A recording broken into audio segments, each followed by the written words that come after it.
Hello, welcome to Staring Down the Storm, Autism Advocacy in America. I'm your host, Tabitha Ziegler.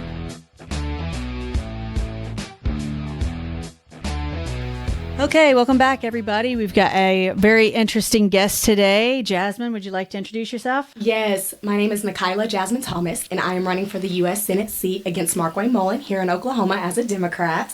I am a autism mom, nurse, and an active duty military spouse. I'm Black, white, and Native American, and I am going to be the first woman and first person of color, so first Black woman slash Native woman to ever hold this seat when elected. And that's really exciting for me, actually. That is really exciting. Yes. You know, I had a really interesting conversation before I came over here because I've not been to Oklahoma, or not that I remember anyway. And so I've got some friends that I'm hanging out with right now.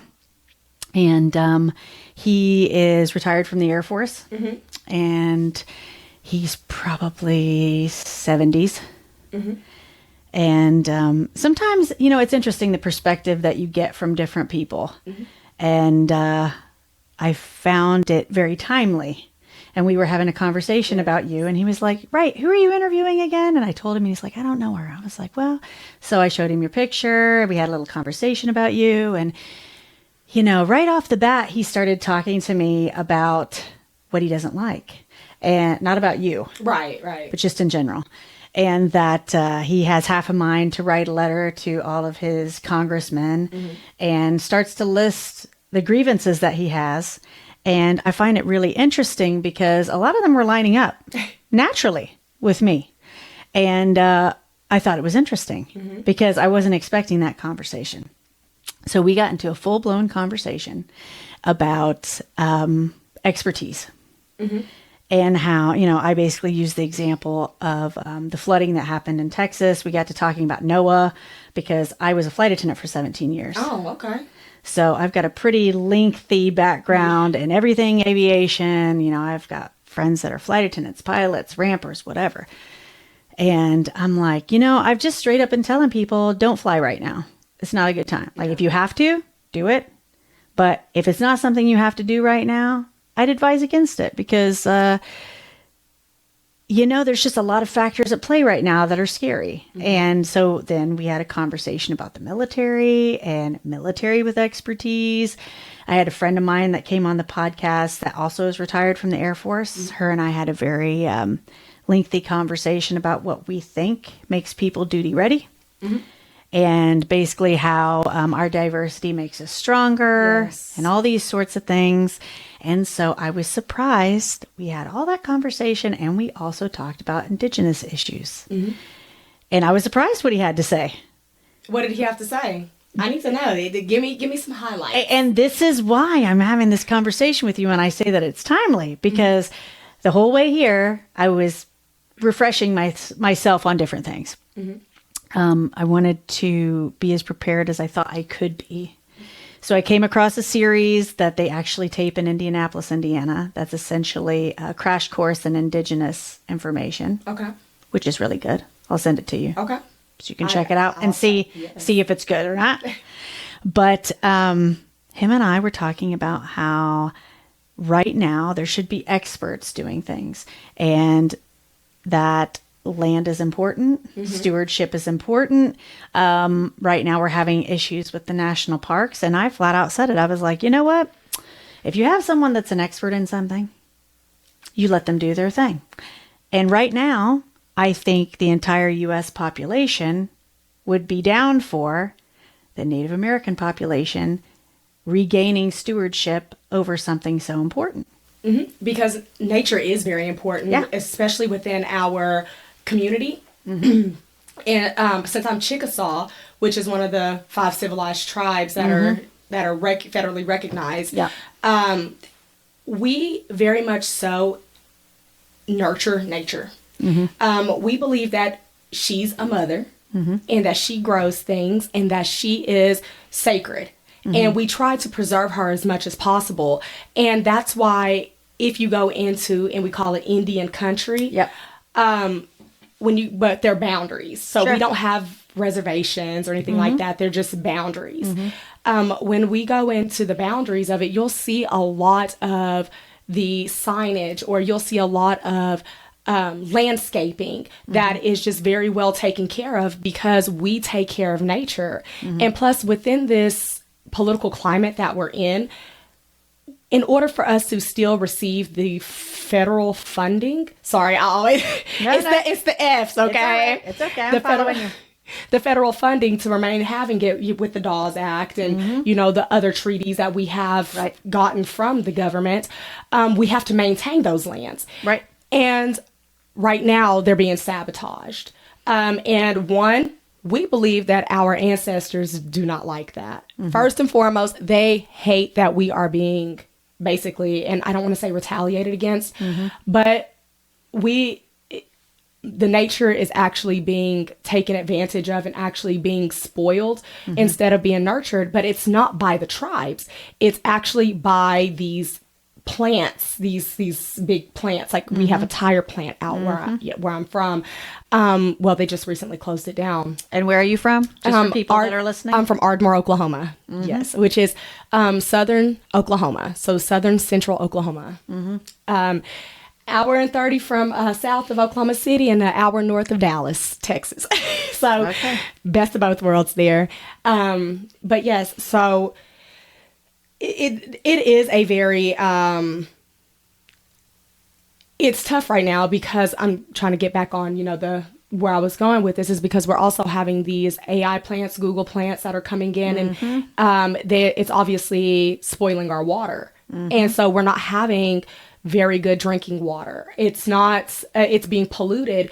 And once it's polluted and it's on native land that's being, you know, subsidized by the federal government with the treaties, it gets threatened to get taken from us. And so we've been trying to do everything we can to be able to renew our systems, keep our landscaping up, and also still nurture our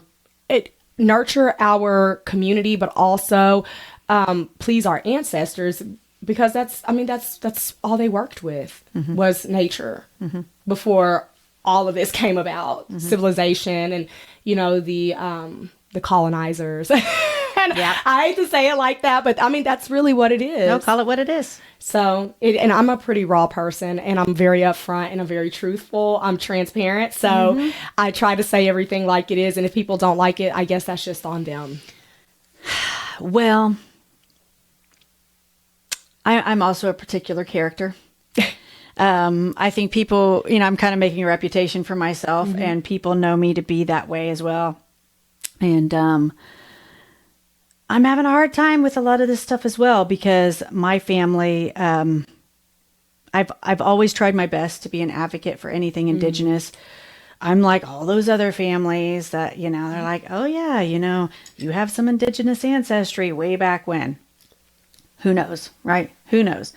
But that's not necessarily important. What I think is important is if you did hear something like that, are you an advocate or are you not? Oh, I'm an advocate. One thing about me is one of my policies that I am actually running on is tribal sovereignty, because we are a sovereign.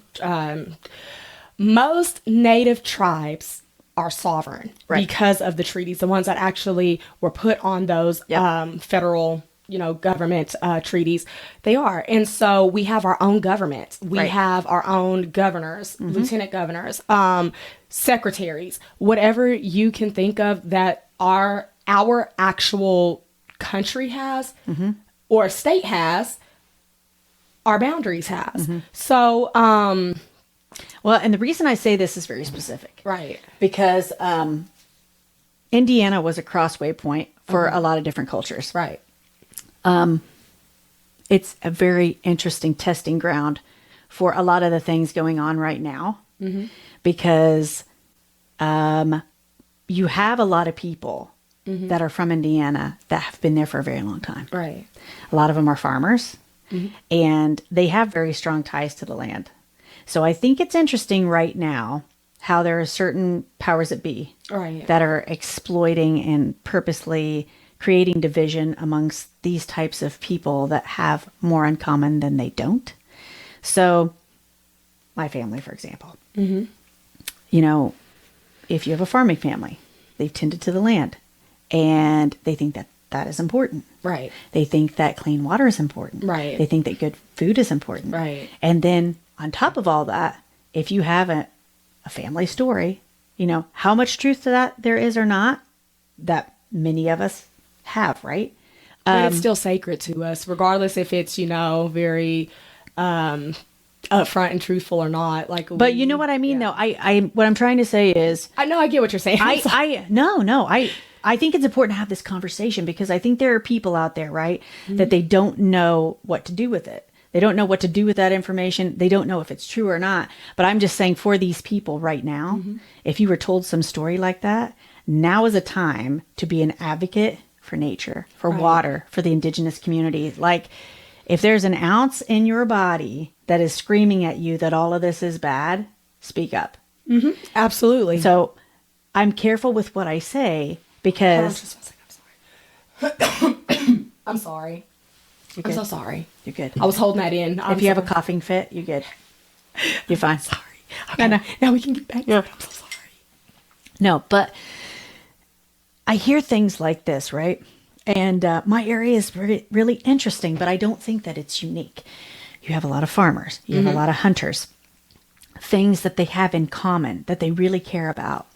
They care about clean water. They care about the environment. Right. They care about, even though it might be controversial for some, about the killing of animals, right? Right. But these are people that believe in the process, that are doing it to feed their families, that are using what, you know, God has given to them. And I'm seeing a really big overlap. And I just think it's a really good time to hammer that down right now that, right, the indigenous populations of this continent, but especially the U.S. right now, because, you know, we're having issues. Right. These were the first peoples. And, you know, the U.S. was not white. It just wasn't. And I think it's important to say it because a lot of the problems and a lot of the divisions right now that we're having, I think is BS. I think it goes against our history. And if we're going to do what's right for our children, for the future, for the environment or whatever, we need to start having these honest conversations for the ones that know better. Yes. And I know better. So now I'm stepping forward and I'm being bolder about these conversations because when I'm gone, I want my children to know the truth, to be good stewards of the environment, to be decent human citizens, like global citizens, as I say.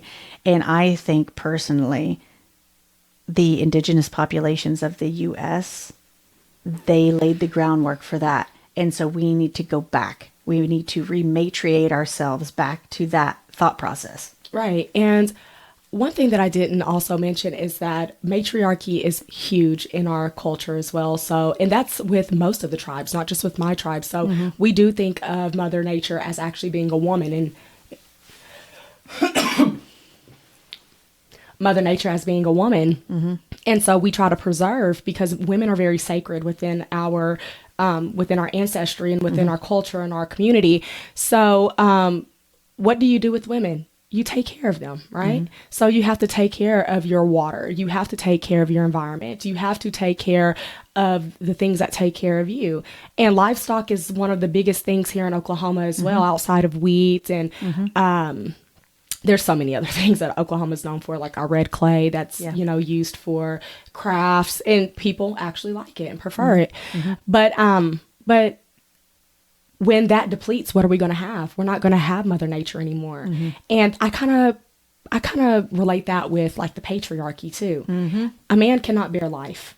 Right. A man cannot bear life. He can help produce life, but he cannot bear the life. So when you don't have a matriarchal figure in your life, or, you know, within any kind of dynamic, nothing's going to grow. Nothing is going to bloom. And that's why it's so important to have female leaders in your community or in your state or in your country.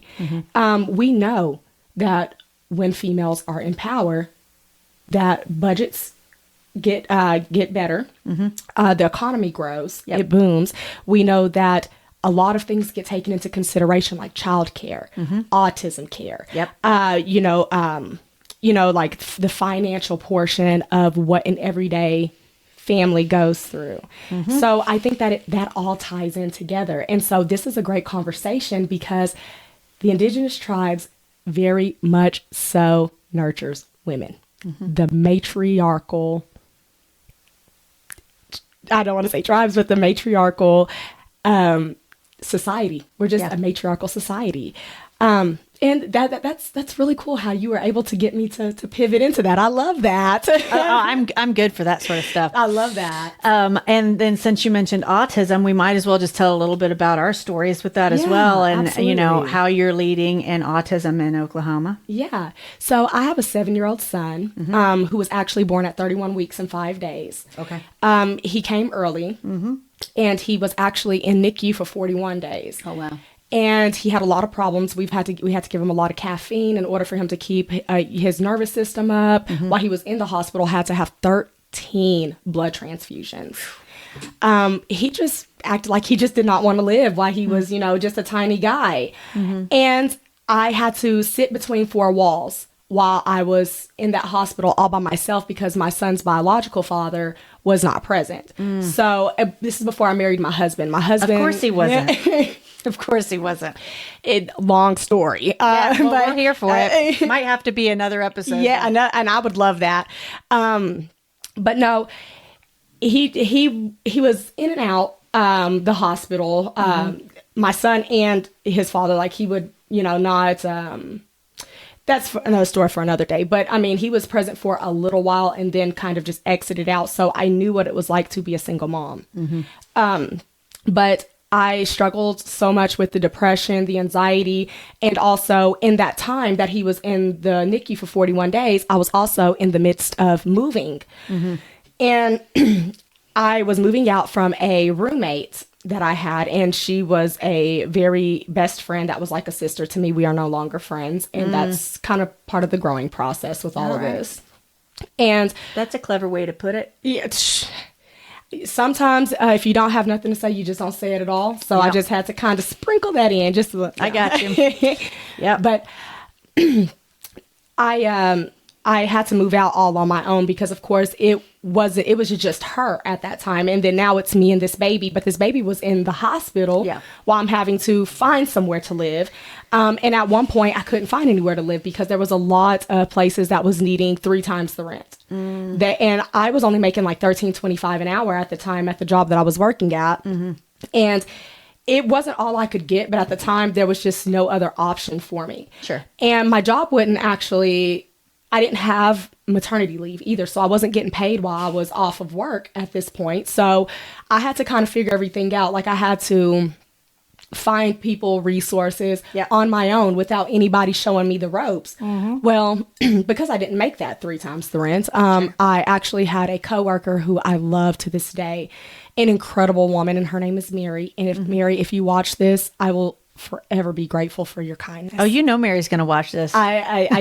She's the best. If she's anybody that's Team Jasmine's going to be watching this, so you go ahead and speak to your people. And Mary took me into her home. She took me and Trayson. Once Trayson, that's my son's name. Once he got out of the hospital, she basically gave up her bedroom for Trayson and I. She slept on a air mattress in the same room, though. Sure. So, but she helped me out with the baby because, I didn't have anyone showing me the ropes of how to take care of a baby, right? And he obviously had all these health issues. Yeah. And I had to kind of navigate that, but she was there for me and she helped me with that baby. She got up in the middle of the night to let me sleep. And it's not that my family is not there. It's that my family was an hour away, whereas I was working here in Oklahoma City. Sure. And I wasn't ready to move back. I just had built a life here. And I wasn't ready to give up that life because of, a new addition to the family. Sure. I know a lot of moms do give up a lot of things, but I just felt like I was so established that it was kind of pointless for me to just pack up and move back home. Sure. But so grateful for her. About a month later, I get a call from my son's daycare. And they're telling me, and shout out to Pam as well, because Pam is still like my family. She's like the auntie that I've always had. I've known her forever. So I was lucky that I had someone who was very attentive and cared for my child the way they cared for me. And she had called me and she had said, Jasmine, I think you may need to come pick up Trayson, because he's not acting himself. And mind you, he's just a little guy, about 2 months old, almost 3 months old.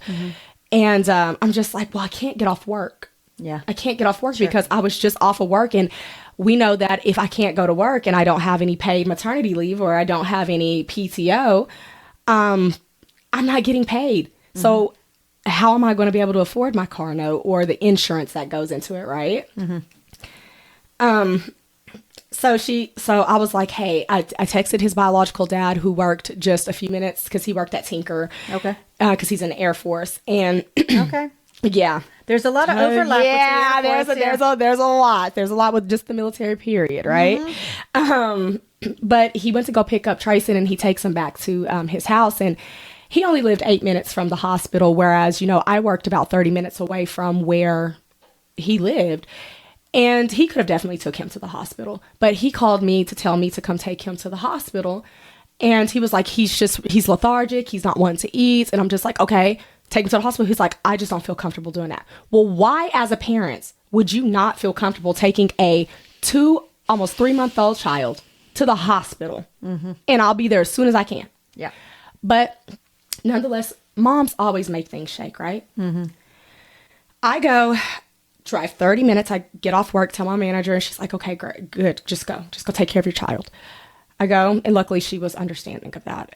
I go and I pick up my kiddo, and I just see him kind of, you know, he's being held in his father's hands, or his biological father, because my husband is his father. I got you. He's holding him in his hand, and I can just see how just sick he looks. And I grab my baby up, put him in his car seat, and I go throw him pretty much in the car, right? Because I am on go 100%. So there's these mirrors, and I'm pretty sure you're familiar with them. Like when, the baby mirrors. Yes, the baby mirrors. So I'm so glad that I had one. And I was so hesitant about ever getting one. I was like, I don't need that. But as I'm driving to the hospital, I see him crash. He just goes down like this.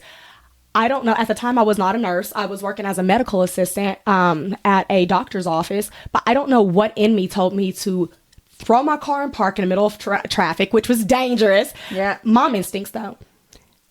Hurry up, open that door, slap his foot, and all of a sudden you just see him perk up, and he's just like, crying. I knew right then and there that, like, I have some time. I just bought some time. So we get to the hospital, and there's this line out the door. I could not make it up. I was like, oh my gosh. I was like, this would happen. This would happen when I'm in a rush. You know, this is like a 911 thing. It's like Moses parted the Red Sea. Everyone just kind of looks back and just moves out the way. And I can remember it like it was yesterday. Like, they just all move. And all I know and remember is I threw him down to make sure that he was shaken up. And I said, someone help me, my babies. There's something wrong with him. They hurry up and take my baby to the back, the nurses. And this is what really kind of, I mean, I've always wanted to be a nurse and work in the medical field, obviously. But this is what really made me want to become a nurse, is because that nurse at Integris Baptist emergency room, and I'll never forget what he looks like. I may forget his name, but he was an angel. I didn't even see him unbuckle my baby out of his car seat.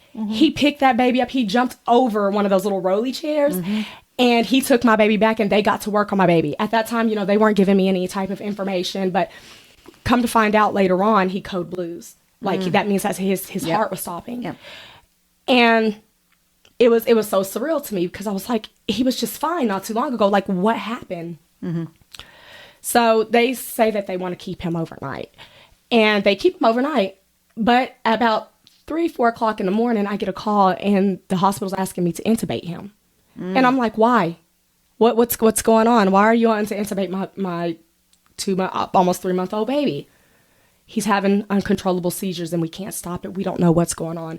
We're flying out a provider from Houston to come and evaluate him, because every test that we're running is coming back inconclusive. We cannot find anything wrong with this baby, but we can't stop the seizures. I said, okay. I said, go ahead and intubate him. I hurried up and I got there and stayed there all day for about 2 days. And They still couldn't figure out what was going on. The doctor then came in, and I didn't have the doctor that I was working with come in and talk with that doctor to see, like what could be, because she was also a kid's doctor as well.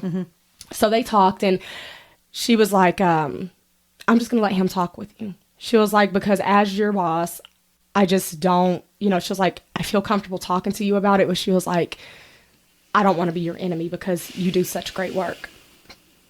So I go talk to him, and my family's there. All my family's there. And even his biological dad and his family is there. And the doctor comes out and he says, well, I need you guys to start making arrangements. Yeah.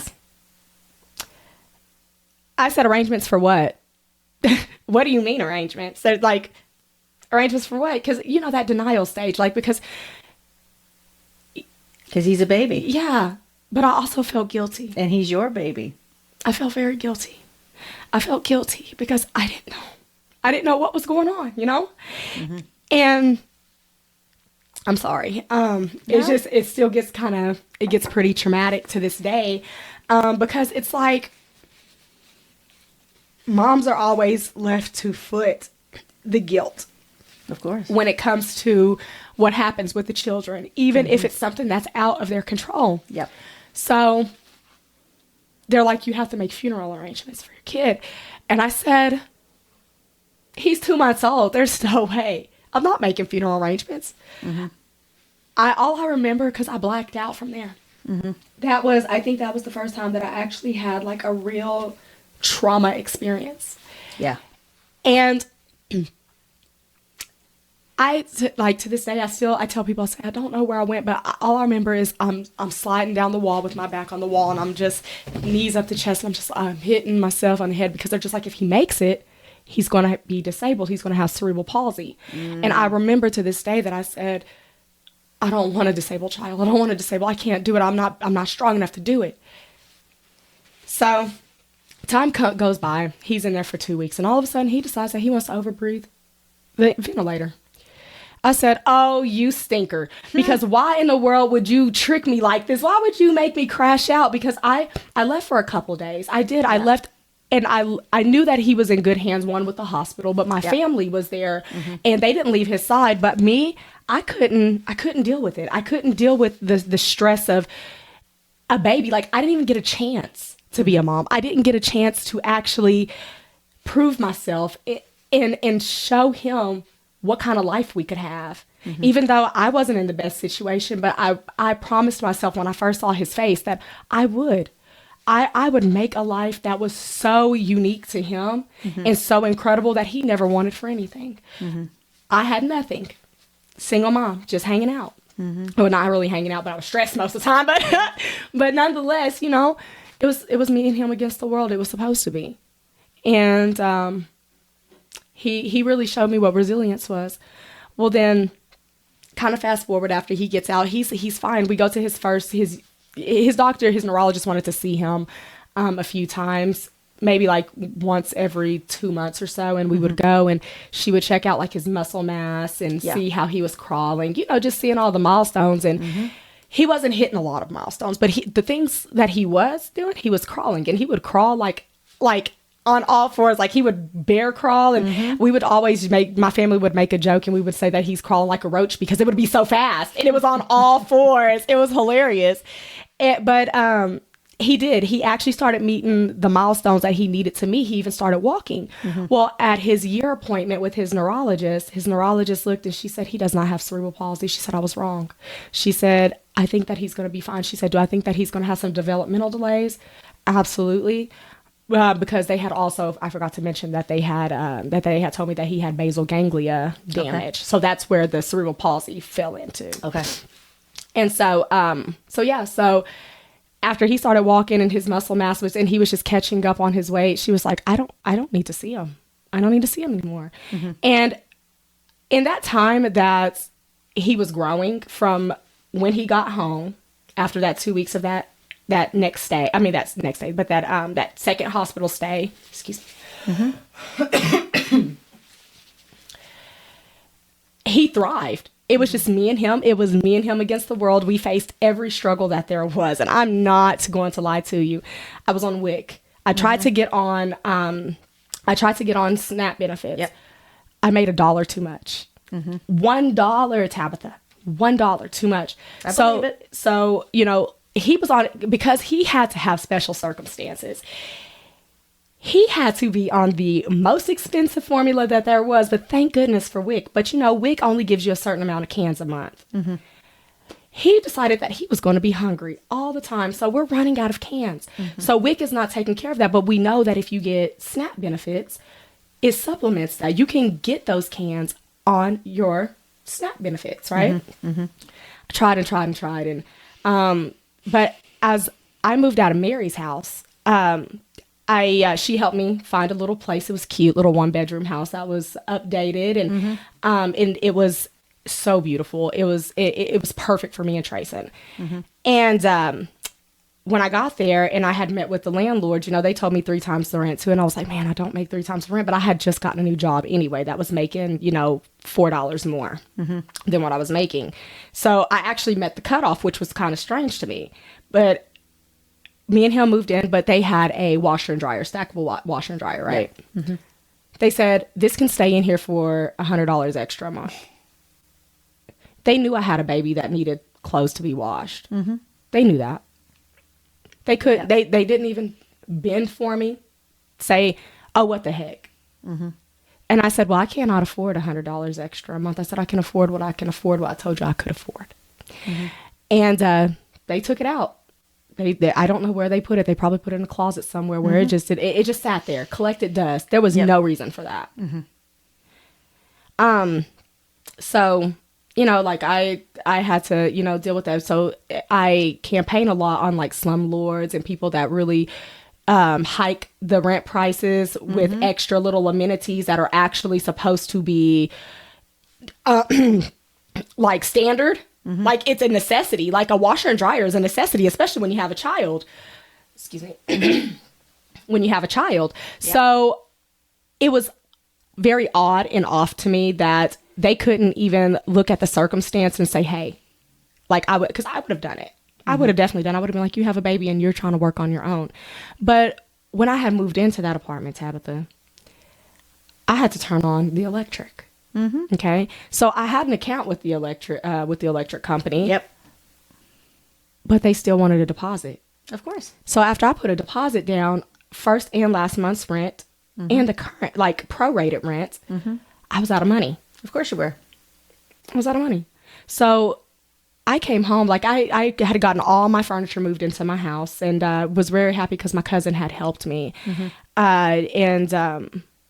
This was after a huge tragedy. So, you know, we were all sticking together. All of my cousins were sticking together after the tragedy, which I know we're going to talk about in a little bit so we stuck together and he had helped me move everything in and just kind of left it at that. And so I just moved everything around because one, I'm strong and I am independent. Okay. At the time I had to be, it was just me and Trey. Yeah. So, I tried to go turn on the electricity and it doesn't get cut on. And I'm like, why? Well, because I had already paid the deposit that they wanted me to pay. And all of a sudden, now I owed $100 more to it. And I didn't understand why. And it wasn't because I didn't cut it off at my old house or I owed on my old house. It was because I transferred it over. So luckily, I had a line of credit with my credit union at the time. So I just borrowed from them. But you know what? I also had to pay that back with money that I already didn't have, that I was already trying to pay a car note on. Insurance that you have to have for that car, right? The formula, when I have to supplement it because I'm not getting SNAP benefits. And also paying for this baby and its diapers because while I'm getting child support, I'm also having to pay daycare. I'm also having to pay the rent. I'm having to pay gas, water, water came with the apartment, but for some reason they had a gas stove in there. So I had to also pay gas. So I had a lot of bills that was, you know, allotted on top of me as a single income household. I said, I never wanted anyone to ever face this again. I said, I faced this because I'm strong. But I never want anyone to ever have to deal with anything like this because I also got my car repossessed at the same time because I couldn't keep up because my job told me the second time that Trayson was in the hospital when they thought he was going to pass, I couldn't come back to work because I kept trying to go back to work. It didn't matter. It didn't matter what type of circumstance that my baby was in. I was like, I have to make money. I have to be able to afford this baby when this baby comes out the hospital. Tabitha, she wouldn't let me come back, so I got behind on my bills. I woke up one morning getting ready for work. There was no car there. I tried to work with the bank. The bank was like, no, we can't work with you. There's nothing we can do. Even though I literally begged, pleaded, and said, hey, I have a baby. Like, I got a new job, and I'm trying to, you know, juggle all this on my own because I've never actually been on my own. So yeah, sorry that I just kind of spilled all this on you, but I just wanted to kind of give that background as to why the fight is so big, especially going into the autism portion of my son, because he got diagnosed when he was 2.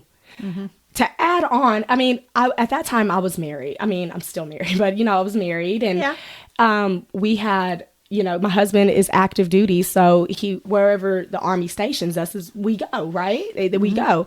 And so he was at a babysitter, like a home babysitter. They call them the FCC because they're just like a family child care provider outside of what's called the CDC, which is a child development center. So that's like your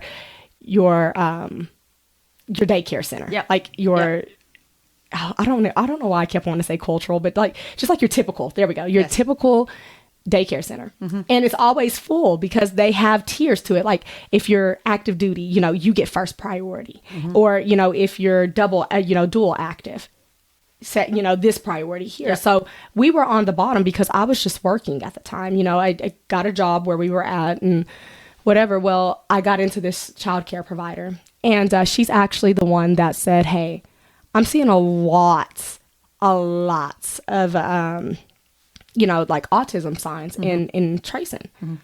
I was so in denial. I was like, no, he's just behind a little bit because he was born at 31 weeks. And you're not a doctor. You know, because you don't want anyone to tell you about your kid. No one can tell a mother about their kid, right? Until they do. Until they do. So I was in denial about it. Well, then we finally got a spot at the daycare center. And there was a very incredible daycare teacher that Trayson had, and I trusted her. When I say I trusted her, and it wasn't like that I didn't trust the lady that was working with him the first time. I just felt like at that time it was more of like a numb feeling because it was still fresh from all the problems that he was having. To me, it was still fresh. So I don't want you to add on to his issues, to his problems, to his diagnosis. Is like, I don't want that. And so when his daycare provider had came up and she had said, I really think that you need to get him evaluated. She said, I think it's time. She was like, I see it. She's like, we have the problems at daycare, the behavioral issues. And she said, I'm noticing that, you know, the other children want to potty train and they want to, you know, do regular things. And he's, you know, playing alongside children, not with children. And, you know, they're just really observant of those things. And I finally broke down and I said, okay. I said, y'all win this one. Took him to the doctor and they told me he had level 3 autism. That was I think that was the third surreal day that I ever had with my son. Because what do I do with a son with autism? What do you do? You know, when you never really actually been exposed to someone with autism. And kind of let me take that back, because now that I know the signs and symptoms, it's like I see it in like my family members now. Like you can agree with that. But you know, what do you do with that diagnosis? Like you kind of start treating it like an illness. And that's how I felt. And I just want to be so super transparent on how I felt about it, you know? And it was like, I would walk on eggshells with him. Like I treated him like a baby. Like I treated him like he had a terminal cancer or something of, you know, something like it, like he was sick. He was ill. He's not sick. He's just developmentally delayed. And so I started enabling bad behaviors with him. And I take full responsibility with that too, because I didn't want anyone to critique my kid that has autism, because I don't know anything about autism. And it took me about, I want to say 6 months to actually accept the diagnosis. And that's a sad reality for a lot of families. Sorry. All right. That's the sad reality for a lot of families, is that we don't get a lot of time to actually process it. Like, we're given handouts at the doctor and say, like, hey, here's resources. But you have to go and you have to actually research what the levels of the autism, are, and what is appropriate to call it. Because we know we're not calling autism Asperger's anymore. Like, right. It's demeaning. I don't want anyone to tell my kid that he has Asperger's, it's just weird. But, and it's just not appropriate now. I had to learn that too. Well, I had to actually go out and do the research on my own. Well, that's when I started finding resources for him, like ABA, speech, occupational therapy, also doing physical therapy, right? Because there was some things that he just, he couldn't really like grip or anything like that. So I learned a lot from him as a mom and as a woman, because I had to learn how to juggle his diagnosis and juggle all the things that come behind autism, and also find the strength in me that I have never in a million years thought that I had. I never thought that I had the strength. Having this one child has shown me what kind of leader I could be, what kind of leader I am, and how I can basically navigate the future, because I've literally built a future for my kid that he's now thriving. I put blood, sweat, and tears into my baby. And I'll be damned if I ever let someone ever take my progress away from me for what I do, because I go to all the IEP meetings. I literally kiss the ground that his teachers walk on, his special education teachers. Love them. Would pass away without them. Like, they are incredible. And going to all of the appointments for him, especially still neurology, and having to deal with all these behaviors such as, biting, kicking, getting, beside himself on a lot of things. And I get mentally, flustered with a lot of things. But the thing is I'm still keeping on. But I would be damned if someone came and destroyed everything that I built, because I built this mentality in my head that is strong. Like, I built this person for him. And I'm proud of who this is, because I'm proud of him. And so, I could keep going on and on about my baby all day. I do have a neurotypical daughter as well, and she's 5. And she is a born leader too. She's just like me, and she loves her brother. You cannot tell her anything about her brother. Mom, you're being mean to my brother. You don't talk to Trayson like that, Mom. And I'm just like, hold on, ma'am, who are you? Who are you talking to? But she's a little representation of me, but she loves her brother. She doesn't know that her brother's any different. And that's the beauty of the innocence of children, is that her brother is just who he is. And there's no taking back until I actually had to introduce autism to her. And I don't know if you want to, chime in with anything like that, but... Oh, lots. Man, I have lots to say. I always have a lot to say. I will say this.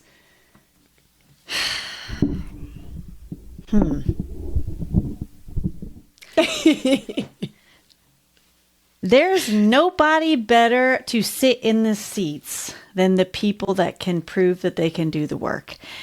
And if you want to get a bunch of people together that are problem solvers, that are gritty, that have been through an enormous amount of stress and strife and overcome hurdles and obstacles and what have you, put a bunch of autism moms in the same room. And things will get done for sure. The stories, though, the origin stories that come out of that, overcoming that adversity and that grief, is something beautiful. And what I'm seeing in a lot of different spaces are women stepping up as, autism parents, neurodiversity parents or whatnot, they're stepping up because they see that essentially we're under attack. Yes. And they'll be damned with their Yes. kids. Like, that's a large part of what some of this podcast is about. We see the need. Yes. We see the need. We see that it's immediate. And we worry what will happen if we don't. Yeah. And I think that's important. Yeah. Like all the things that you painted right there, that origin story, I think almost any single autism mom, especially, because let's face it, and that's why I said, of course he did. Not because I'm beating up on the guy. I don't know him, Right. I'm not trying to be that type of person, but I will say that story is common. That story is common of, maybe it's at birth, maybe it's after the diagnosis, what have you. Somewhere along the way, this adversity really thins the herd. And you really find what you're made of. You find your mettle. And so I can definitely, we could go on about this for a long while. I also have a very interesting origin story that we'll probably save most of that for another time. But suffice it to say, I'm an advocate and an activist for myself, for my children, for the community. Yes. And the type of things that are coming out right now, everything in me was like canary in the coal mine. Yes, no. And so back the day after the elections, when I had saw that, who, because I don't want to bring up his name, because every time we bring up his name, something scary happens. The one that won't be named. Yeah. Voldemort. I'm sorry. I know. That's why I said it like that. I figured you'd get the reference. Yes. But I had spoken out on my personal TikTok where I had just talked about how I had read through the Project 2025. Yep. And I had saw where they were trying to institutionalize, people who have significant disabilities. Yeah. And we all know what happens when we put people in these types of institutions. We've seen it. It's been historically, marked. Yeah. And we've saw that they have been mistreated and actually not nurtured. We even seen that within the school systems before the Department of Education walked in. Yeah. And actually did something about it. All they did was just put these kids in a room and they weren't even learning anything. What type of life is that? That's not a thriving life. That's not the life that America has promised. Like, America promises all of these things, but to say that it's only for the neurotypical is ass out. Like, it's terrible. It doesn't even make any kind of sense. I literally told a friend of mine this the other day. We had a little giggle over it. I said, and I'm sure, someone else can take credit for this because I know I read it somewhere else. But essentially it was like, services for thee, but not for me sort of thing. Yes. And when I read that, I was like, oh, yes, because I'm just seeing an overlap in a lot of different areas of. It's all contradictions, Tabitha. Yeah, there's a lot of. Yes. And to go back to your colonizer comment, I find it very timely and appropriate because I think a lot of these types of learning, I would say learning because it's imposed upon people. Yes. And I find it interesting that the indigenous populations weren't running things that way and how the indigenous populations treat community, treat their women, treat their children, treat the disabled. I'm not saying that everything's perfect, right? We all make mistakes, but as a nation, we had a pretty good example of what to do right. Oh, yeah. And then we flip that on its head. And that's all I see. Like, as a student of history, that's what I'm seeing. I'm seeing people that, like, areas where I come from, things that we feel are important. Right. People that we respect in our communities, people that we see as leaders. I'm not saying that. And I see a bunch of man children running around that don't have the stones to join the military, aren't from military families, they're just going against everything, irregardless, indigenous or European ancestry, right? Right.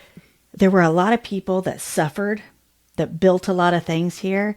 And the people now that seem to be occupying the seats are not those people. And I would like to see more of these type of people occupying those seats. Well, and the biggest reason why we're not occupying those seats is because of the money that's in politics, but also making it so hard for us to run. Like, there's so many stipulations that goes into running for office that it makes it near impossible for the average person like me to get out there and say, hey, I want to do this. Because one, we have blood money that comes in with a lot of this. Yeah. And two, you have to beg people who, and we know Oklahoma is statistically one of the poorest states in America. It's the lowest income state, low cost to live here.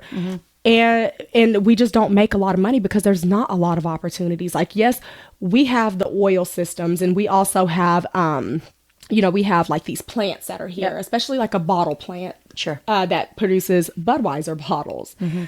We have, like I said, we used to have the tire plants, but we also have brought in a couple of other things, such as a basketball team, but we couldn't actually bring in actual high-paying jobs or actual opportunities for women like me who wanted to be a nurse at one point. Way before I wanted to, way before my husband gave me the opportunity to go back to school because it's a full-time job, You literally, like, nursing school, it's a full-time job.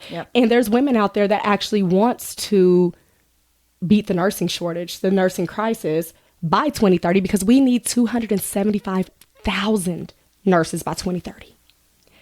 But guess what? We can't have that because we don't have the resources to put those parents through school, regardless if it's a mom or a dad that wants to be a nurse. Nursing is unisex.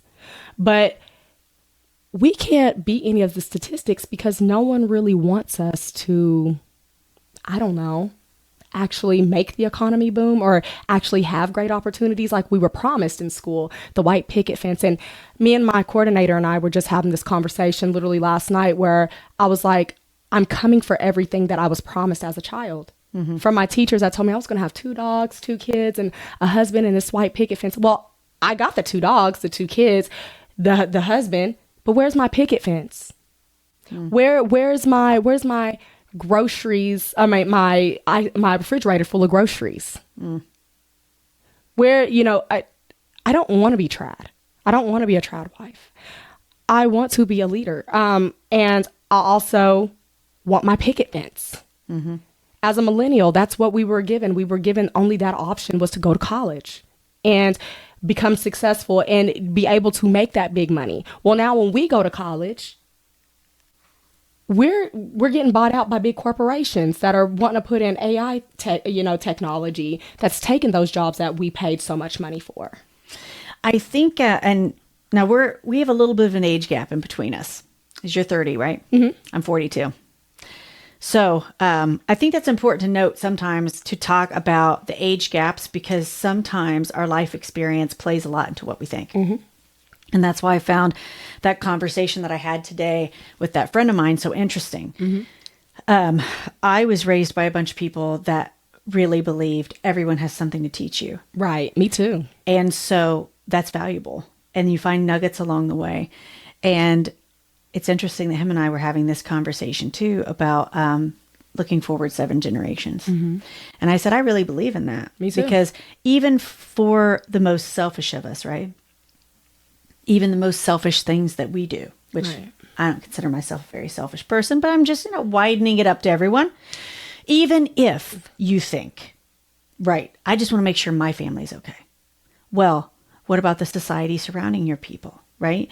And so I think we need to be having those types of conversations. It's like, right, I get it. Maybe we're a little bit more of a selfish society now. Maybe we need to double down on some different things. We certainly don't agree on everything, but what is the bedrock? What are the things that we agree on? Yes. And you're right there. Like, it doesn't matter whether you're, of African descent, European descent, Indigenous descent. If we really care about our babies, our children, our youth, well, then that means we have to really take care of them. By default, we have to take care of their parents. Exactly. So I personally think it's by design. It is. Oh, That is my opinion. Yes. And I found it interesting that that opinion was shared by this gentleman who is white, a boomer, ex-military, religious enough. Yeah. And I just thought that was a really interesting point because I wasn't sure what I was going to walk into coming to Oklahoma. I didn't feel like I knew enough about Oklahoma. And so I was going to tread carefully. Like, I know more about what's going on in Indiana than in Oklahoma. Right. But I just think the universe is putting things in my path right now to talk about things because it's needed and people want to hear it. Yes. Like, they want politicians in office right now that have the stones to say, hey, this is messed up. We're going the wrong direction. Mm-hmm. We're not serving the people. What do we stand for? Mm-hmm. And I know myself, I'm going to be looking at people in a different kind of way. And I don't think that my generation is the only one that's doing it. And that conversation I had today confirmed it. And I was like, I knew I was onto something. Like, I knew there was a reason that, who knows how the universe works?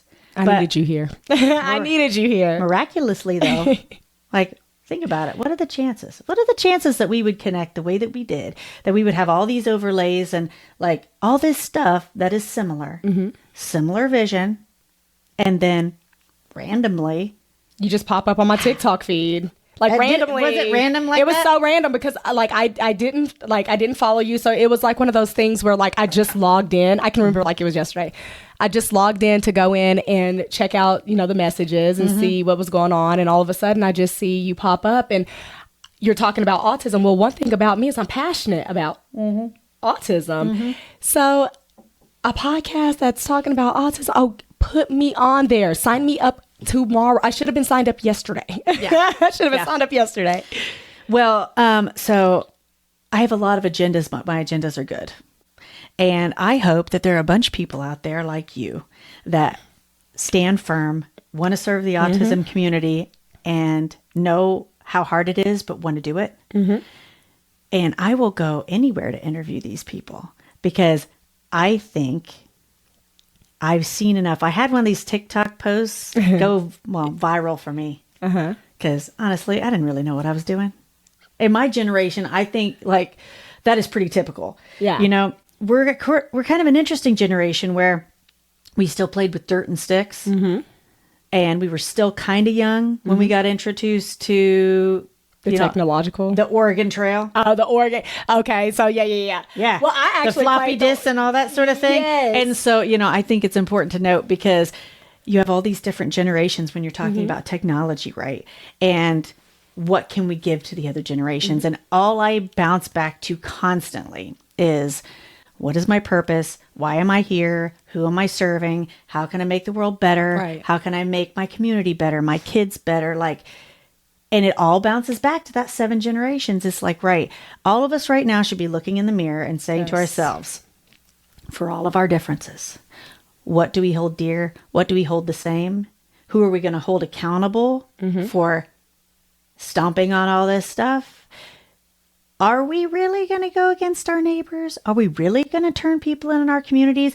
Are we really going to send our disabled veterans, unhoused community, and our children? Are we really going to go back to institutionalization? I don't think so.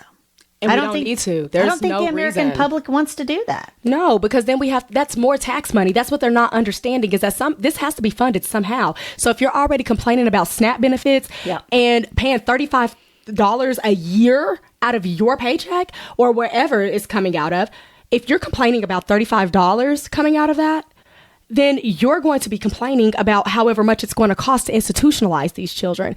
But they got to remember that someone that they love has a disability, and it may even be a invisible one. It's an invisible one. And that's what they're trying to do. They're not just trying to get the people that we can pinpoint and say, hey, like it could be, they're going to go into your health records and they're going to see if you have depression, anxiety, or if you have, PTSD, and they're going to try to deem you as being incompetent to live within our society.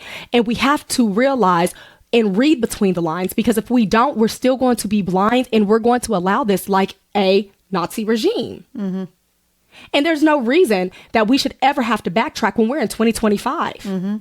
And I'm passionate about that because the thing is that if they're not going to take my child or me, because I have anxiety, I have depression at times. And I think that's just a norm because we're so overstressed with everything in our lives with capitalism. We have to pay for literally everything in our life. Yeah. And we can't even enjoy a vacation. We can't even go to the Maldives. But someone that literally acted in a movie could go to the Maldives 5 times in 3 days. You see what I'm saying? Like, we would not, the working class is what keeps the economy going. And so, you know, we're all different in our own ways, but they cannot lock us all away. But if we were not living in this type of society that we're living in, maybe more of a socialistic society, you know, where, and we have some socialistic ideas, like libraries, socialistic, freeways, socialistic, your police and your firemen, because a fireman's not going to say, hey, I need you to run your debit card before I put your fire out at your house. They're not going to say that. Right. And also any other little small thing that you could think of, those are socialistic ideas, and there's nothing wrong with that, right? But if we are all, you know, still living in this capital, we're all going to have these depression, anxieties. But if we also don't have our health care, we're all going to be somewhat, or our food, because we need food, we need nutrition in our lives in order for our brains to actually work and function. If we don't have that proper nutrition, we'll get malnourished. Everything shuts down, you know, and your brain stops working the way that it needs to. And then, you know, we're going to have an influx of all these sick people, all these, you know, mentally ill people now, because now their brains are starting to get smaller from not having the nutrients going to it that's feeding it. And, you know, they're really putting us in a bad situation. And we're all going to go into institutions if they don't think about it in that broad way, but they're not going to, Tabitha. Well, you know, I'm from a very religious area. Right. And so I'm going to speak to some of those people now. It always bounces back to the least of those in most religions, right? And I was taking my kids somewhere, and I work with a lot of different people, a lot of nonprofits in Indiana and stuff like that. I was heading to a meeting, took my kids, because one of these organizations, you know, they actively want women like us working on things. Right. And they know that we can't a lot of the times. So they provided childcare for us so we could attend this meeting, which was awesome. And it's an opportunity for our children to be around children like them. Because let's face it, we're not going to, you know, our children just don't have the opportunity to make a lot of friends. Socialization, because, you know, they don't have the socialization skills. Yeah. And any neurotypical kid that is not like a sibling or a cousin will deem them as being strange because they don't know. They're not like them. So, yeah. Right. So there was something happened the other day that just like brought me to my knees emotionally. I always try and make sure I have some sort of like snack or something like that because the unhoused population in Indianapolis it's exploding. And I care about people. Yes. And I think that should be a normal response for all of us. And I think all I had in the car at that point, I had like a couple bags of chips or something like that. So I try and make, like, some of my friends that run a nonprofit that work with the unhoused actually suggested bottles of water, which I don't always have bottles of water in my car, but I try. That day I didn't. So I saw this gentleman and I was like, oh, I'm sorry. This is what I have. And he's like, oh, I'm sorry, I can't have that. And he was like doubled over and kind of shaking. And, you know, you never really know with people, right? I'm not here to judge. I don't know if he was coming down off something or maybe sounds like diabetes, or maybe he was dehydrated. Like, you just never know. You never know what the situation may be. And I'm not here to judge, but he said he couldn't have it. I said, I'm so sorry. Like, that's all I have. And he was looking down at the ground and he looked up at me and made eye contact with me. Now, mind you, my kids are in the backseat. And I pulled over just on the side at the median, just, you know, to see if I could help in some capacity. Right. As a good person does. I think most of us should do that sort of thing, right? And he just looks me in the eyes and he said, ma'am, if you could just pray for me. And it took everything in me not to bust out in tears. Not that it would have been bad if I'd have busted out in tears, but I knew if those tears started, they wouldn't have stopped. And I didn't want to make him feel bad or guilty or whatever. I felt bad, but I drove all the way to that meeting, sat through that meeting, held in the tears, and all I was thinking about was that guy. And you never know. You never know if you're going to run into these people again, right? And I just felt so guilty. Right. And I thought to myself after that meeting, and I shared with a few of the women what happened in that meeting. And a lot of those women are like similar mindset. Right. And I just said, you know what? We've just hit a new low whenever that is more frequent than we would like to see. And if there is such a wide gap in between people that have a lot of money and a lot of influence and stuff like that, and people like that, they're still Americans. They're still citizens. Yeah. And what does that make your city, your state, your country look like if that is brushed under the rug, seen as normal, happens more, if you're starting to see more families with children? I mean, what type of society do we have if we're not taking care of our people? If we're not taking care of the one least that of those? lacks empathy. But you see what I mean?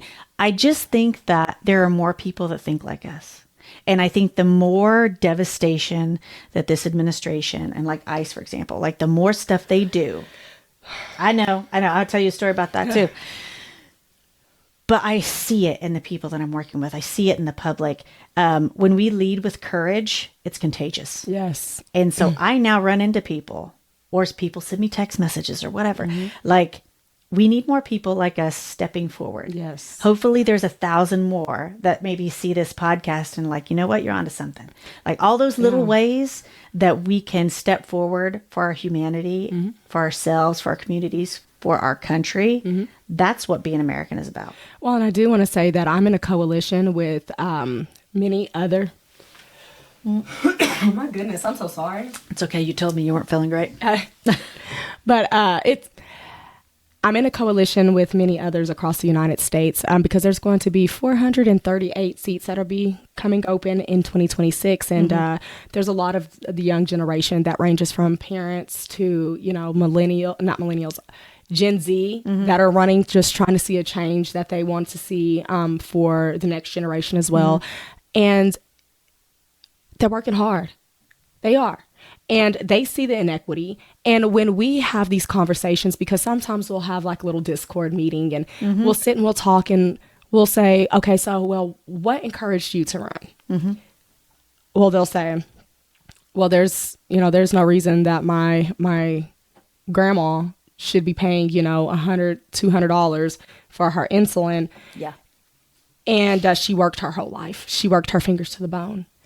Or, you'll have some that just says, like, I wanted to go to school to be a doctor, but I couldn't afford $100,000, almost $200,000. Even though it'll pay off in the long run, it's not going to pay off immediately because we're going to have to go to school for almost, 10, 13 years in order to even see, your own practice. Because, they have residency, they have all these things. And so my reason why was absolutely because I love the family that I've created. Not just my now family, but the family my kids are going to create. So when you say the 7 generations, I've looked ahead. And that's where the problem lies within our society right now, is that people are looking at the now. They're looking at what can benefit them now, how they can, make a quick buck. Whose neck they can step on. Whose neck they can step on in order for them to actually reach a goal.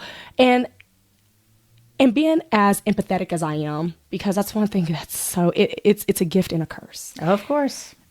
Is that I see where they're coming from, especially living in a society where, it's so flattering to drive a Ferrari or live in a mansion that has 20 bedrooms. We fantasize about those things because it's out of our reach. It was never meant for us, right? Like the working class was not.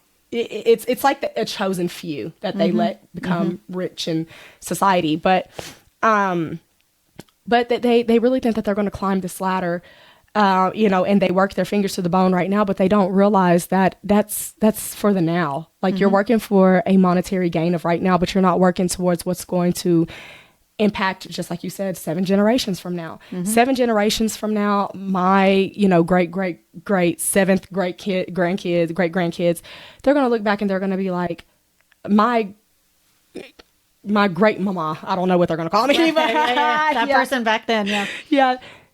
she shook rooms. She shook tables for us because she thought about us in the future. And so now the dynamics and the narratives and the dialogues have changed within our country, where now we can actually go to college for free. We can go be nurses and doctors and still be parents, because, one mistake does not end your whole future. And I'm not saying children are mistakes, but, I know what you mean. Things happen, or they can look at it and say, man, I was able to afford the house that I actually wanted. I was actually able to build this house and actually do it with community help instead of having to pay, lots and lots of people. Like, we're actually working on equitable terms. Then, it is more of like, how much is this going to cost me? And I really do think that the money is the root of all evil. It really is, because when you look at all of the aspects of what's going on, what does it tie down to? Money. Dinero, pesos, euros, everything. All the names money can have is the root of all evil. And then you see what happens when people don't have money. They steal, they kill, they do all the things. And if we start having a more streamlined, processed way of being able to take care of people and making sure that all their needs are being met, we could lower the crime rates in America. We could definitely, if we just stop idolizing money and it stopped being rubbed in our face by, the elites. It's rubbed in our face, and that's why we feel the way that we feel. But, nonetheless, Tabitha, I'm over here chatty because I love these conversations. These conversations really open up my third eye when it comes to, what's really wrong in America. Yeah. And the biggest thing right now is that we don't hate our neighbors. We don't. We just can't trust them. We can't really empathize with them, but also we don't understand them. And I think that sometimes we will, because when we don't understand something, it's automatically like a nose turn up, or it's a blame game. It's a pointing of fingers and saying like, you caused this. But the real thing is that it's not us together, because I could live next door to these people all my life and we would go outside and, garden and water the flowers. And not once did they ever bring up that I was a Black little girl that lived next door. Not once. But then when we get other people who don't see past the despicable, the disparities, whatever you want to call it, then it becomes eye-opening. And then that's when you start seeing the inequities. And I guess the word of the day is inequities, everyone. So but we're not in an equitable society. But it's not that I hated my neighbor because I grew up with my neighbor. It's that I cannot look at them the same way, because this whole time I trusted you. I thought that you had the best interest for me. You watched me walk across the stage and you cheered me on. You came to every one of my birthday parties, ate my birthday cake, even an adult, And I let you in my house, and your presence has never, ever, once, ever been demonizing to me. Yes. But now you're a demon to me because you voted against everything that I believed in, or you don't believe in everything that I believe in. And it's okay to disagree on a lot of things. But one thing that I will never bend for is human rights and doing what's right. I am an interesting little cocktail of things.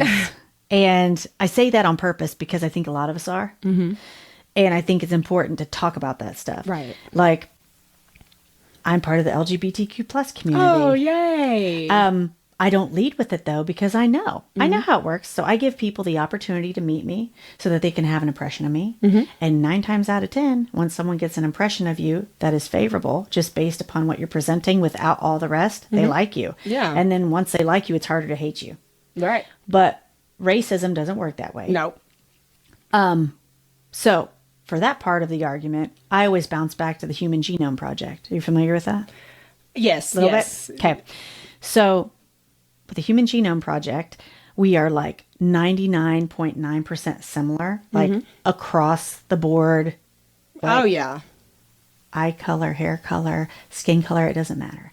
And I like to lead with that to talk about racism in this country, because I think sometimes it's the verbiage that you use, but you can have the conversation in a different way And then you 9 times out of 10 find out that your belief system is like butting up against one another.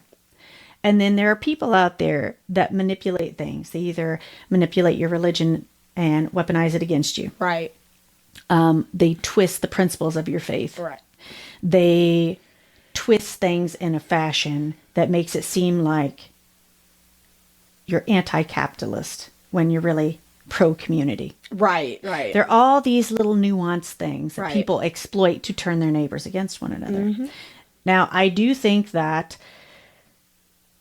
for me, I'm uncomfortable with this because I really thought maybe our racism problems were a little farther down than it really was.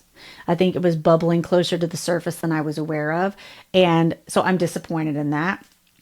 But I've also watched powers that be, especially money, manipulate and twist things to turn neighbor against neighbor. And that goes against my faith that I was raised in.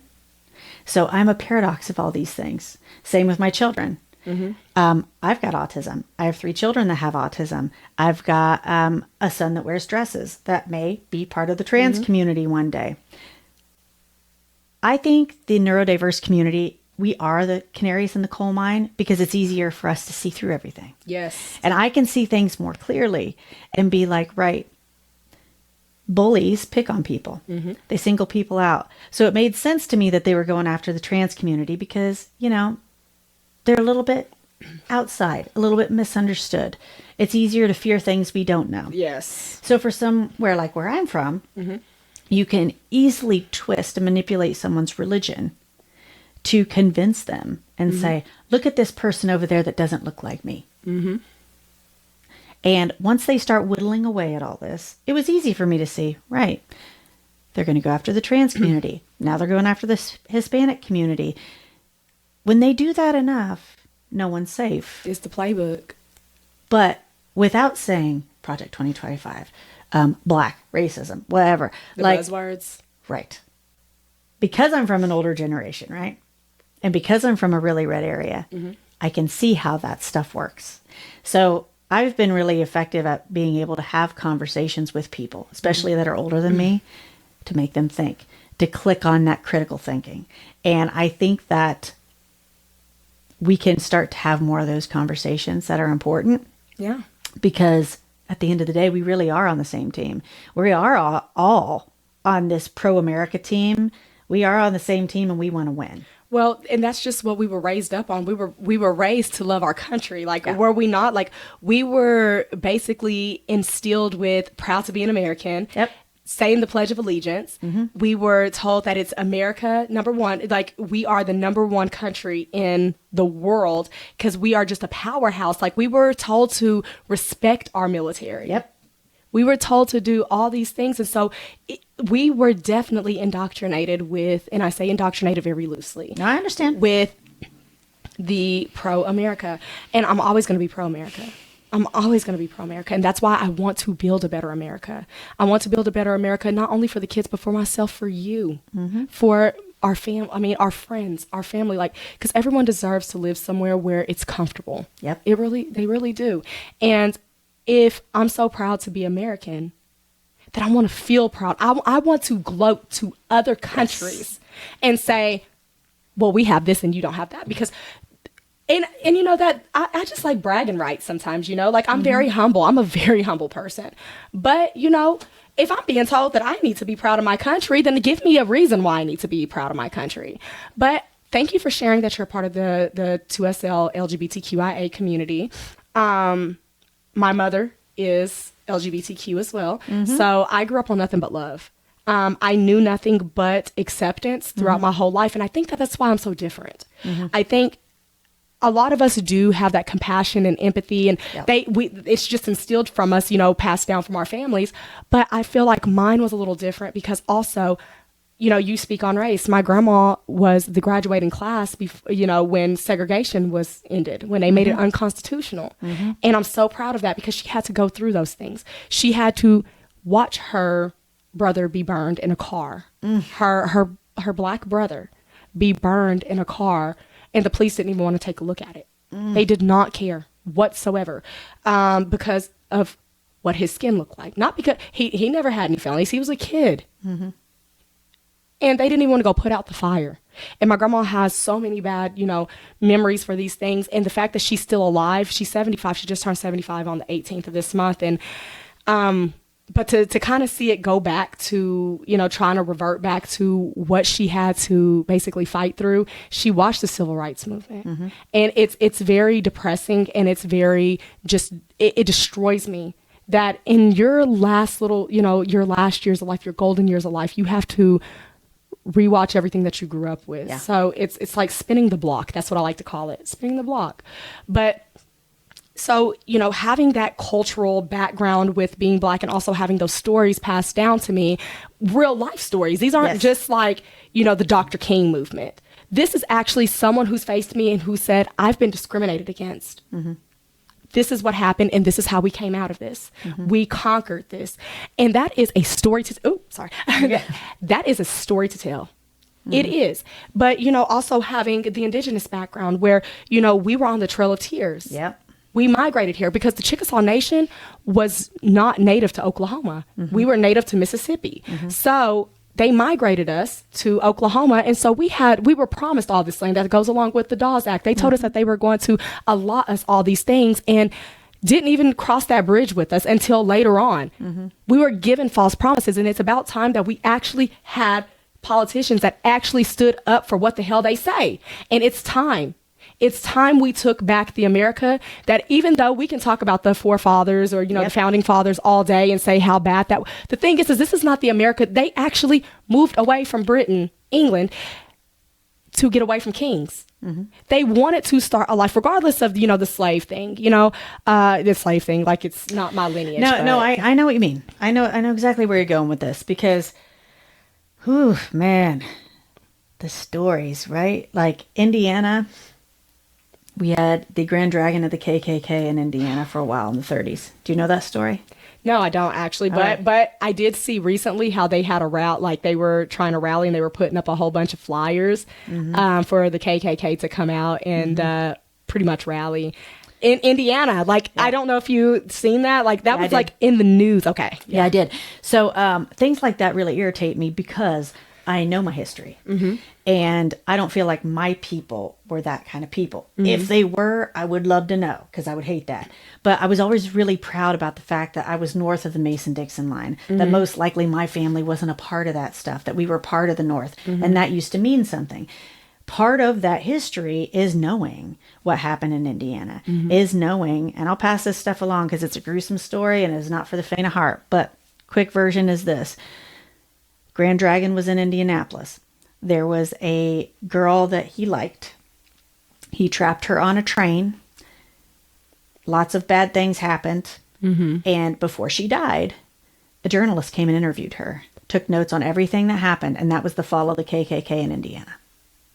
It's a horrible story, but going along with the type of things that you're talking about, we've got a lot of bad stories. Oh yeah. We got a lot of bad stories in Indiana, which...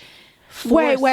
So I got questions now. But I mean, we don't have to deep dive into it. But so did she die after the attack? Is that what happened, or are you talking about down the line? Did she get to live to old age to be able to tell this story, or did she get so brutally? She told this story before she died. Okay. And for the faint of heart, I might save some of the details because it's pretty gruesome. Right. But for those that are interested, just Google 1930s Indiana KK, the fall of the KKK, Grand Dragon, 1930s Indiana. This woman, how brave, right? This guy, they had seats in government, the KKK had infiltrated Indiana at its core. Doesn't surprise me. Right. But I think it's part of an important story to tell. And people that have been in Indiana for a long time that cared would have passed along these types of stories as an example of, we don't do that here. So when our governor decided he was going to jump on this train and be like, oh yeah, we're going to use one of our military bases to put people here, I was like, hell no, you won't. And I think there's that faction of people in Indiana. So basically, my point was to say, our stories may not be the same with all these different race type things, but the stories happen and they're worth telling. And if we don't tell them, we are damned to repeat that horrible history. Oh, yeah, absolutely. And I couldn't agree more on that. And that's why these will be passed down to my children. Well, you know, I can try to tell the one with, he's now level 2 autistic because of the fact that I got him all of the resources that he needed. Right. So yay, mom, right? Good mom. But also, you know, I'm still going to share that with the one with, you know, on the spectrum. And I'm going to share it with my daughter who's neurotypical, because contrary to popular belief is that, so my identity is that I am of mixed race. I'm actually triracial, so multiracial. My dad's white and my mom's Black and Native. Okay. And so I was primarily culturally raised Black, so I identify as Black. But because I'm white presenting, because I don't pass as white. So passing would be like if I actually went out to the community and I was like, hey, I'm white. You're like a Beyonce, sort of. Yeah. and no one would know, you know? But I'm culturally Black, but, you know, within both communities, I'm not accepted. And I think that that's where the mixed race kind of gets a little bit discombobulated and kind of shuffled into the stack, because we never really have a voice at the table, because it's either we're too white for the Black kids and we're too Black for the white kids. Did I say, hold on, we're too Black for the white kids and we're too white for the Black kids. You get what I'm saying. Like, exactly it's always just so like, it's just so like mixed up, but yes. And so we don't ever get a pass at anything, because it's either the Black community, and it's not all, it's just the ones that are just really trying to brown paper bag us. And I don't know if you know what the brown paper bag theory is. Enlighten me. So the brown paper bag theory is if you are darker than a brown paper bag, then you are deemed ugly by society and by societal norms. But if you were lighter than that brown paper bag, then you were the hot commodity, like you were the chosen one. And so that's kind of where the divide between the dark skin and light skin Black kind of comes in. And so there's a lot of people who still utilizes that without even knowing. And there'll be a lot of pro-Black people that are so, and this is what I like to say, that some people can be so left that they go right, right? And I'm not saying that, you know, you like being left is bad, because I'm left, right? I'm progressive as hell, left. But some people can actually be so tumultuously like, and you can't. It's not helpful. No, it's not. And it's very, very dangerous to all concepts, because it's like you can't be reasoned with. Just like the far right, you cannot reason with them. That's like talking to a brick wall. But, you know, but there is some pro-Black people that are like that you cannot convince them that because you are mixed, that you are Black, regardless of what you say. And then they'll, you know, shift the goalposts most of the time. They'll say like, oh, well, if your mom is Black, then that means you're Black because you came out of a Black woman. And, you know, most of the time when we're raised by our mothers, and that's normally what happens, right? You know, when you're raised by that woman, you're raised within their culture. So then, yes, that would make me culturally Black, because I grew up with my Black side family. I know, you know, the Black history that comes behind my family. I know where we come from. We eat, you know, like Southern family, like just the Black meals, like just cultural Black things. Whereas my white side, I'm not very familiar with. But, you know, when you have a mixed person that has a white mother, oftentimes they're more culturally appropriated with their white side, depending on if their father is there. And so when they are culturally, you know, appropriated with their white side, you know, they kind of lose track. And I'm not saying that's all of them, because a lot of them actually do want to live up to both of their heritages. And sometimes it's just hard for them to choose which heritage is more important, because how do you when they're both a part of you?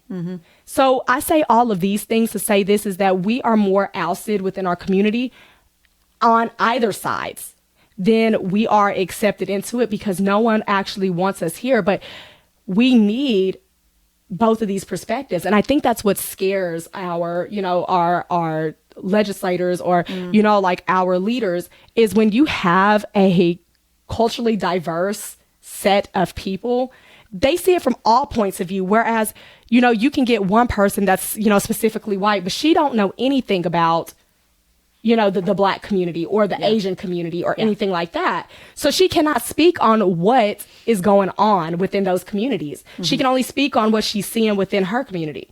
Or, and sometimes it's vice versa with, even the Black community. Sometimes we're so focused on what's wrong in our community that we also forget that there's some negligence going on in these communities as well. So when you get a person that is multicultural, they look at it from every aspect, because my white side of the family, they come from trailer parks.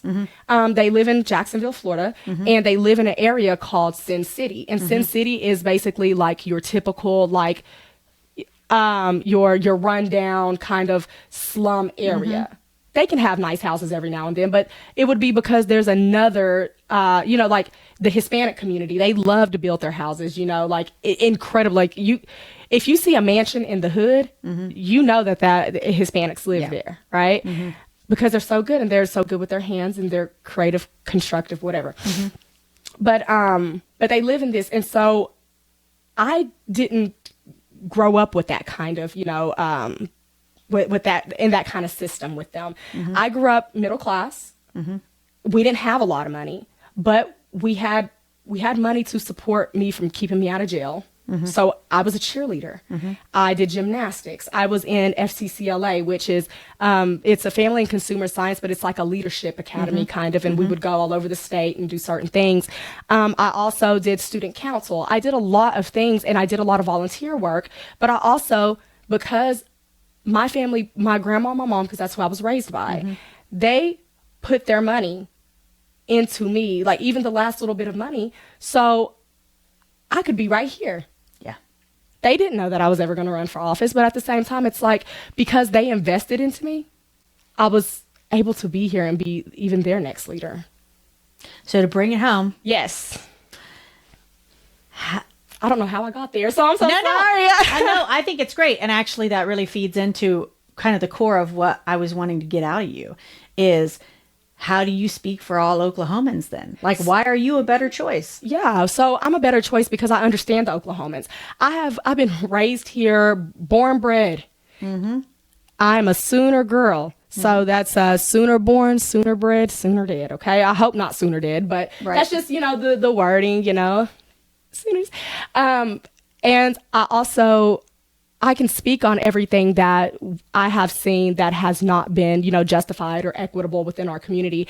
Not just the Black community, but all the communities, the Native, because we're a red state. That's part of our name, I'm trying to remember. Why can't I remember it right now? Because I think I just had a brain fart. That's all right. But Land of the Red. That's what Oklahoma is. It's Land of the Red. Yeah. Because we're, contrary to popular belief, we're native land, but there's more whites here. We're 72% white population to the 9% Native American and the 7% Black community. So that's just up for interpretation, I guess. But I represent those communities, but I also represent the working class. So I know what it's like to live paycheck to paycheck. I know, because right now with my husband being in the military and this government shutdown, we don't even know where our next paycheck is going to come from. I've had to figure out how to stretch meals, especially with my, my son who has autism. Like we know that they're picky, right? And they don't eat what you cook most of the time because they have certain taste buds. And it's all of those things in one, but also I know what it's like to starve. I know what it's like to lose a significant amount of weight because there's no food for me because I'm trying to do it for my kids. Yeah.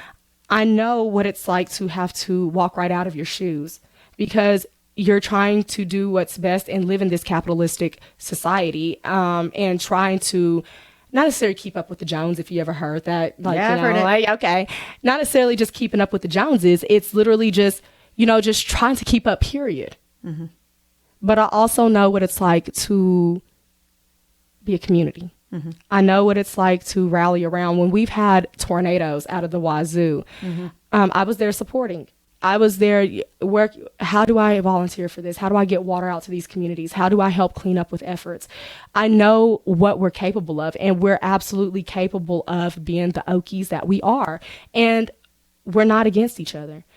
And, you know, even though there is still going to be some mishaps, especially with some misogynistic, you know, comments or, you know, maybe even some racial comments. But at the end of the day, I feel like I've brought a lot of people together, Republicans, Democrats, independents. And they're finally saying, we're getting the representation that we need. Because I tell the tales. I tell the tales of what an everyday person goes through. Just like I said, the repossession thing. You know, being a NICU mom. Also, me trying to change the system that we all deserve to have it with health care. Or, you know, even with the tribal sovereignty, making sure that we maintain our sovereignty and also be able to still provide the resources to the community as well. You know, prison reform. Because my cousin was in prison at one point in time before he died. And that was one of the hardest things that I've ever, because he was a good person. Just because he made a mistake didn't mean that, you know, he had to be slapped on with all these things because he had a record prior. You know, like, especially with small things, you know, like if they go back in, so let's say like a little larceny or something, but they had something bigger before, but they got out and they did good. It's like, now, why are they serving, you know, 10 to life at this point for a little larceny? Because he was just trying to sell some clothes to get his baby some milk. We should never have to stoop that low. And, you know, we know that the Black community is the highest incarcerated. We do. And we know when they start that, you know, process in third grade. They're looking at the reading scores. That's why we have certain projects that are implemented in schools to see if these people are even going to be competent to even be, you know, civilized citizens outside of, you know, them being third graders. We should not be worried about if third graders are going to go to prison. We should be nurturing whatever type of education level that they have. See? And I think that Oklahomans are agreeing with that right now. I do. Well, I was happy to get the opportunity to talk with you. It's gone a lot better. Not that I expected it to not go well, but I feel like I really got a view into who you are as a person. So for those people, because I always ask everybody this. Okay. For all the things that we talked about, if people only remember maybe like one thing or a handful of things that like you want them to walk away from this podcast knowing about Jasmine, like who is Jasmine, essentially? What's that one thing that like, if they can't remember anything else, you want them to remember this about you? I'm one of you. I walk like you. I talk like you. I think like you. I act like you. I know that's not one thing. I think it's a good one. We're family. I don't think of you any less than family at this point. And what do we do with dysfunctional family? We don't necessarily just throw them away, right? We work on it. And that's what we need to do. We need to work on ourselves, but we need to work on our community, and we need to work on putting better leaders into positions so we don't have to have these issues, constitutional crises anymore. Like, right. But yes, I am you. I think that's a great way to end. So thank you very much for coming on the show. I hope you come back. It was a pleasure. I really enjoyed it. And thank you for coming out. Like, this was so fun. I've never actually just sat and, you know, this is incredible. So thank you. This really made me feel so important. And this actually made my day. So thank you. Well, you are important. And like I said, I hope that there are more people like you that come out, and each one of them that wants to come out and wants me to interview them, I'll be there for it. But I definitely want you to come back because I feel like you're going to have a lot more to say. Oh, yes. And as the campaign trail goes on, I learn something new every day. I do, because I listen. Right. I listen to the people, and the people tell me what they want to see out of me, or they want to see out of, you know, that what change they want to see. And you know what? They're all valid. Well, hopefully Oklahomans will let their voices be spoken through you. And I can't wait to do it for them, because I'm going to stand 10 toes down for them. So I love and I call them my Oklahomies. So I love my Oklahomies. And if you're watching this from Oklahoma, just know that I'm here for you, and I'm ready to serve you in so many ways, more than one. And I cannot wait to be the voice for you, and actually represent who we truly are. We're educated. We're thriving. We're hard workers. And most of all, we're Okies. Okay? Right. Thank you so much for having me. Well, hey, I really enjoyed it. We'll see you next time. Bye. We are at a pivotal point in American history. We do not have the luxury to remain silent. Programs are disappearing every day.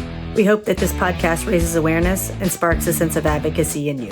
We all can make a difference. The important thing is to start. See you next time.